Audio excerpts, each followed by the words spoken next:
Woman Who Chat is sponsored by Grow Radio. Grow Radio is an online radio station dedicated to bringing you a different podcast on the hour, every hour. I'm proud that Woman Who Chat is played on Grow Radio every Tuesday at 3 p.m. and Friday at 8 a.m. and to be a part of their podcasting community. If you want to listen to the station, explore their shows, check out many of the blogs to improve your podcasting skills, or get your podcast onto Grow Radio, head over to growradio.uk today. Welcome to Woman Who Chat, and today I'm here with Jacqueline Kent. Hello, Jacqueline. Good morning, Sandra. It's great to be on. Thank you. Let me just share a little bit about you with our audience today. So Jacqueline is a glass half full kind of girl. We'll explore that in a minute. A resilient survivor of real life challenges from age 16 onwards. She now blends those life skills with her passion for inspiring midlife women to take back their power. A twice published author, she specializes in self-discovery using quantum human design as a tool of choice, but also loves and uses many other modalities. Wow, a whole lot there we can dig into, Jacqueline. But first, I'd like you to tell me, and I always ask my guests, how did you get to be doing what you're doing now? There must be a backstory to this. Oh, wow. Yeah. So first of all, I always say I genuinely feel like I was born to do it. When I was about 8 or 9, I was actually approached by teachers at school who were like, we've got this child who has a problem and they need someone to talk to, and we think that you're the person to do that. And at the time I was just like, sure. And you kind of like, when those things happen, you don't obviously think much about them, but as you start to reflect back, you're like, oh, that's where it started. And I've always had a love of words. I wrote a short story off the top of my head when I was about 11, and I made the teacher let me stand in front of the class and read out this story. And over time, becoming a mum very young, I was 16 when I was a mum, had my first, he's now 31. And I actually kind of went on a few tangents, as we do. Life got, busy. And I just I always found myself doing creative things. And then life got quite hard. And when it did, I was just constantly navigating that stuff and bouncing back every single time. Sometimes were harder than others, I'm not going to lie. But I was actually always finding my way back and being in that place of, there is so much more possible for me. I had this kind of deep belief that it doesn't stop here. And basically, I pivoted in 2020. That's kind of where that story was going. So I had 10 years, or more than 10 years, working in the wedding industry. And I was a wedding stationer. I had a wedding stationery business. I had sold the supplies for people to make their own stuff. I had created handmade invitations, table plans, all of that sort of stuff. Then 2020 came along and I paused.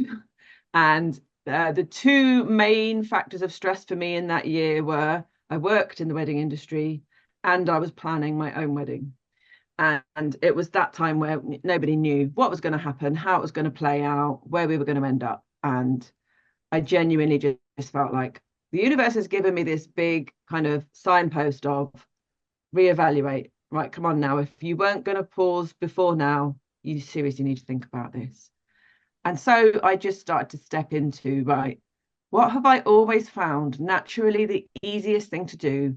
What do people know me for? How can they relate to what I feel like the next steps are for me? And just it kind of went from there. Wow, thank you for sharing that. So a couple of things I could pick up on there. So you made your teacher let you stand in the front of the class and read your story. Now, that to me, it's the sort of thing I would do. And that takes a lot of confidence as a kid. And I think when we look back sometimes at what we did as children, we were creative, we were innovative, we didn't care, the confidence, the issues weren't there, and we'd just do something and believe in ourselves as well. What do you think happens? Did you maintain that sort of, I'm good at this, I'm going to stand up in front of people, or did you find that you recoiled from that, especially given that moment when you were 16 and you became a new mum at such a young age? Yeah, I think a lot of what happened around then actually battered my self-confidence because I found it very hard to fit in after that point. So prior to that, it was very much, I think I always knew I was good at that, and I wanted people to know. And so I can just remember, it wasn't like a homework project or anything, this story that I wrote. I just said to my teacher, oh, in my spare time, I don't know how you talk when you're 8 and 9, but I've written this story. I've taken the time to put this together, and here it is. And I got a little gold star. And they were like, okay. And I was like, but I want to tell everybody about this story. And it wasn't, I'm going to say right now, it wasn't necessarily that politically correct. It was called Perdita the Pin Thin Girl. And, you probably wouldn't even get away with doing that now. But it was about this girl who had body confidence issues. And it was very much that my journey from so my boyfriend, finding my boyfriend at 15, we were together for 11 years. And that time in my life, I was very much making decisions based on really wanting to belong somewhere, I think. But ironically, then when you have a baby and all your friends are going to nightclubs and getting part-time jobs and driving cars, and I'm there going, huh. So life really did present me with, are you sure that's what you're doing? Are you sure? And interestingly, something that I've been exploring very recently is actually about how you come to trust yourself and the things that you do when the reasons why you don't, and the things that you can do to exercise that muscle a little bit more. And it's all come from these moments in my life where I've been like, if I'd only trusted myself, some things possibly would have worked out differently. But do you sometimes feel, and I speak to a lot of women in business that have, what I call setbacks, little blips, learning experiences. But I feel on occasions when we look back, if we hadn't experienced those things, it wouldn't have brought us to where we are today with the learning and the skill set that we've got. Yeah, very much so. And it took me a long time to grasp that actually I felt as though all of those milestones, major points in my life, and there were a lot quite close together, were there to show me what I was made of and to help me grow that resilience muscle, and now to be able to go on and help other people with that. Yeah. And obviously 2020 hit a lot of people for similar reasons. We had that sort of shared experience, as it were, which I often think, what will our grandchildren make of it all? When they look back, I mean, my granddaughter was a lockdown baby, so she didn't see humans for a period of time when she was born. And I often wonder, whether they'll read it in the history books and think, and not believe it. But it was, and I hate the word pivot, but it was a pivotal moment for a lot of people.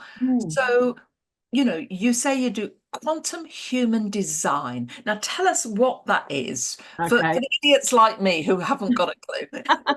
So human design is fundamentally a really powerful synthesis of Eastern and Western astrology, the Hindu chakras, the Judaic Kabbalah, the Tree of Life, the Chinese I Ching, and quantum physics.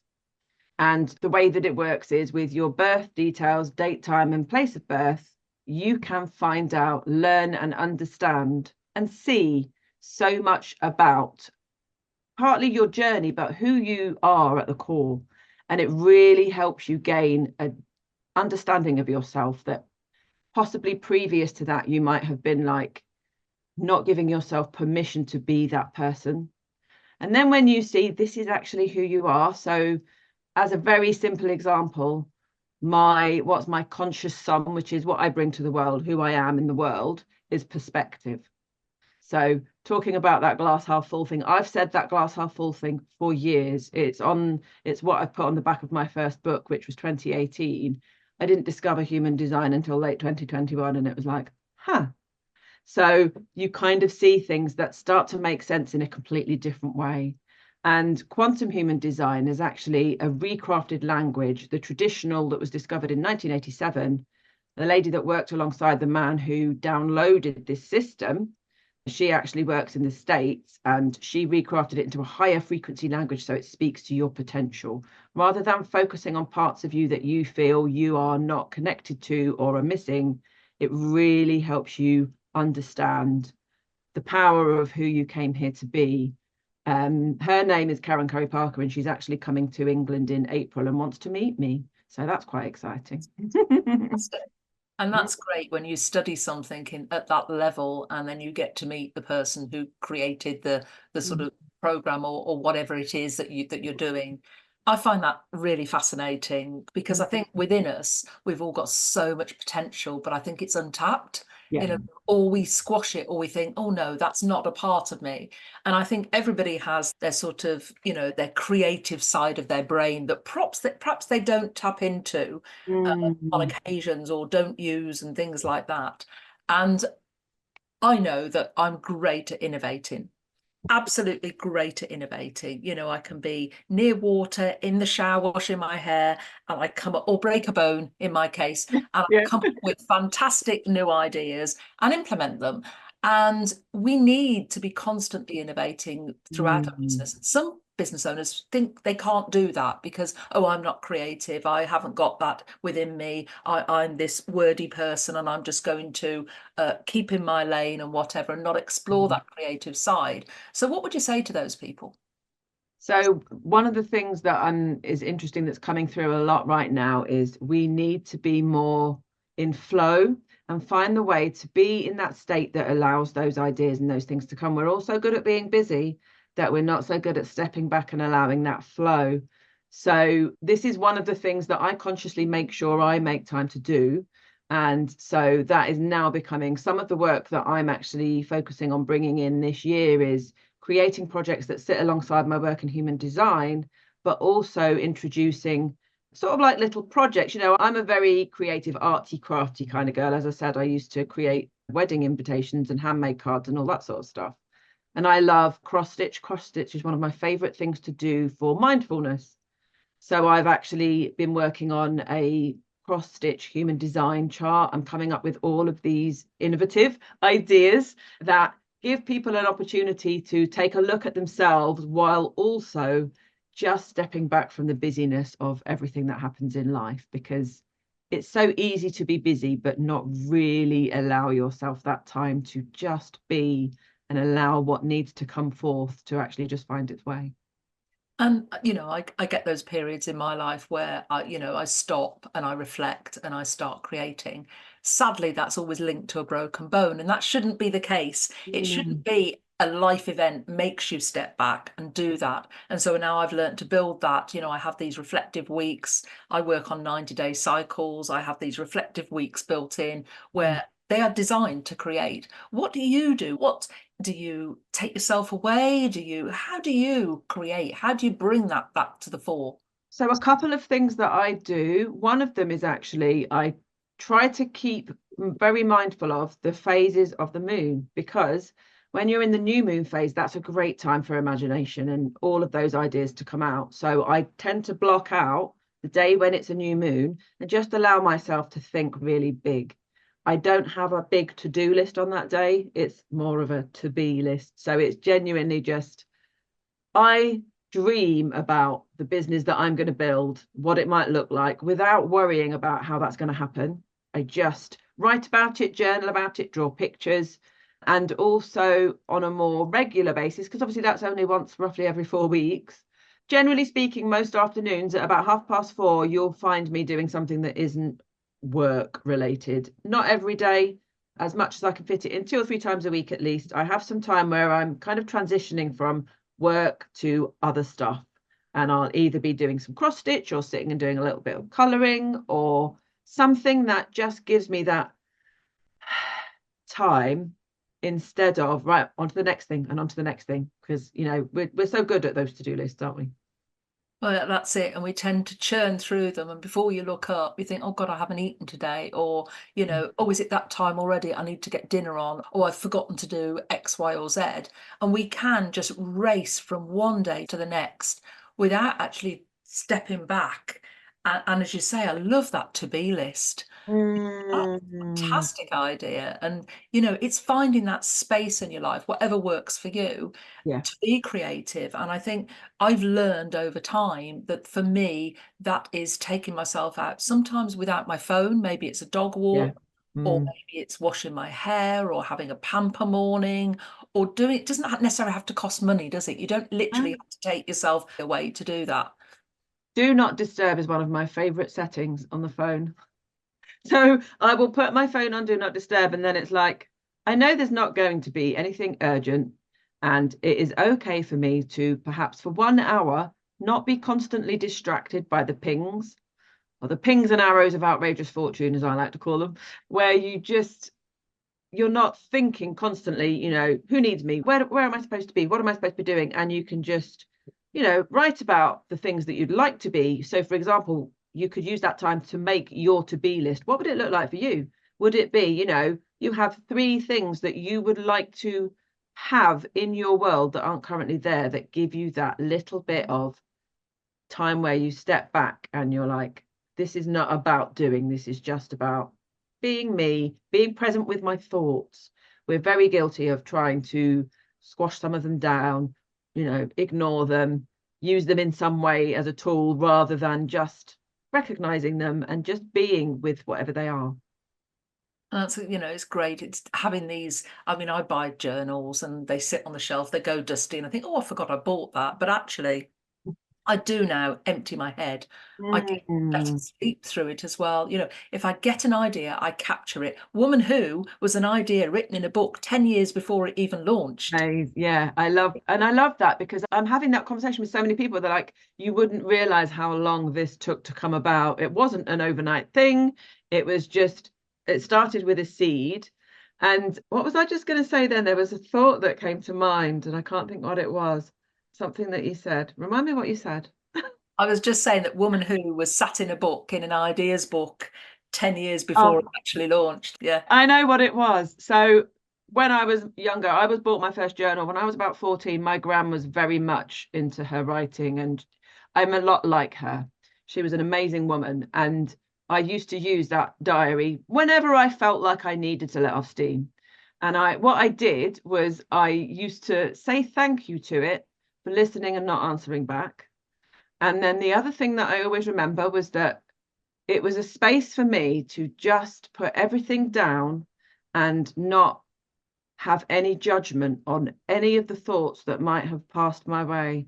And I used to literally use it as a tool. I didn't even realize that's what I was doing, just to help me kind of reset and, like you say, offload, clear away the cobwebs, and then be like, I feel so much lighter. I've just let all of those things go. They don't necessarily have to have any action attached to them. It's just they're not all floating around in my head.